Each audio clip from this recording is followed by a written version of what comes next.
大家好，我是 Asia DJ， 欢迎又来到我的频道。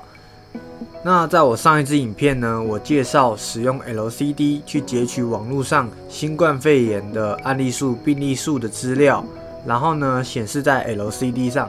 那今天我是要来介绍如何利用 OLED 去显示现在的温湿度，让 OLED 变成小型的气象站。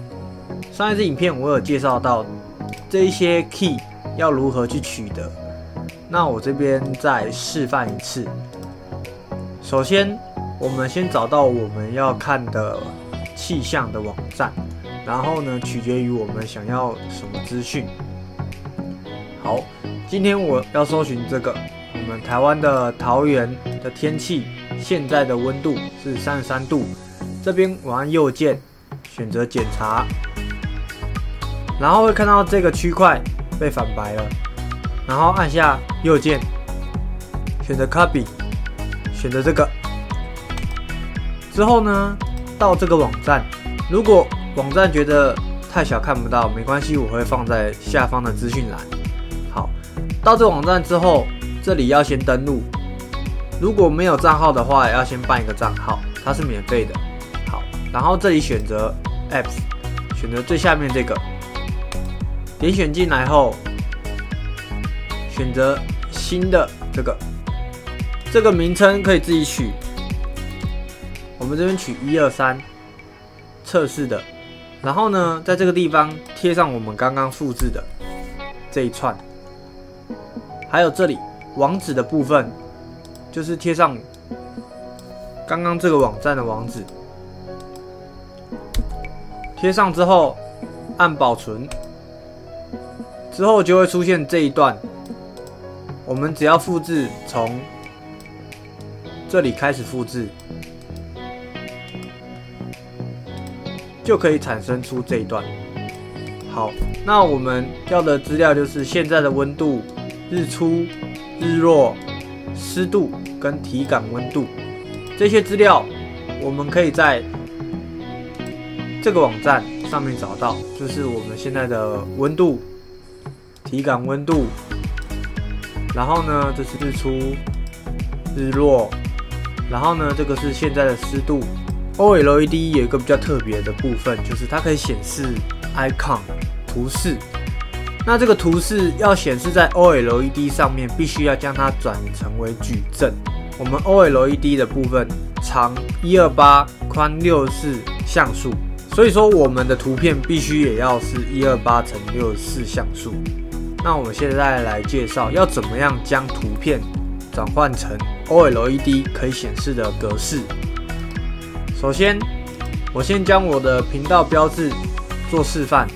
这边按右键编辑，会看到这是我的频道标志。下面看到是558×591像素，这个有点太大了，所以说我们要将它调整，选择像素。在垂直的这个地方打上64，确定之后呢，这边看到60×64像素，这边我们选择档案，另存新档，一定要选择 PNG 格式，然后选择储存。储存完成后，就会看到储存成 PNG 格式的档案。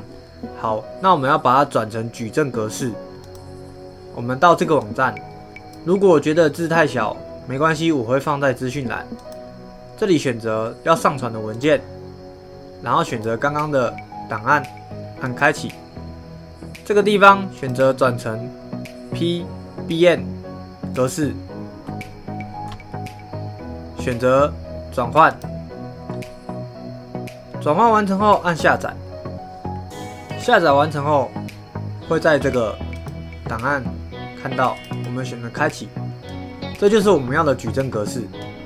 好，那它要显示在 OLED 上，我们先到这个程式码里面的 Images 这个地方，会看到这些都是我们的图示。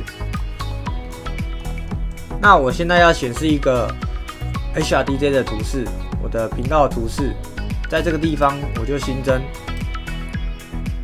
把这边全部复制下来，然后贴上。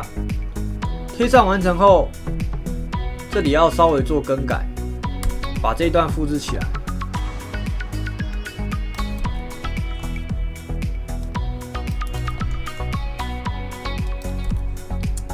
这样就完成了。那我们要如何显示它呢？我们到程式码的部分会有这一段。这一段就是要显示我们的 icon。我们 OLED 它有分很多页面，就是你想要显示什么页面。在这里我们定义了1、2、3、4、5个页面，它分别显示不同的东西。那我们 HRDJ 的图示部分就是在我们第一个页面，就是 OLED 刚开启的时候就会显示的页面。这一串就是它显示的重要资讯。因为我们 OLED 是128×64，所以说 X 轴是128，Y 轴是64。刚刚我们设定它的宽就是 Y 轴64，所以说这边不用改，就是0。刚刚看到它的长是60，所以说我们必须要让它至中。在这个 X 的部分，我们加了32，是为了让它中间会至中。这个参数就是显示它的宽，就是它的高，然后和我们要显示的那个 icon 的名称，将这一串打上去就可以显示我们的 icon。那我们刚刚所取得的现在的温度、日出、日落、湿度、体感温度，都可以在网络上找到想要显示的 icon。这边我是以这几个样式做显示，分别显示它的温度、体感温度、湿度以及日出、日落。那这样子的话，我们 OLED 就可以显示当一个小型的气象站。那我程式介绍到这边，我们再一次看一下我们显示的成果吧。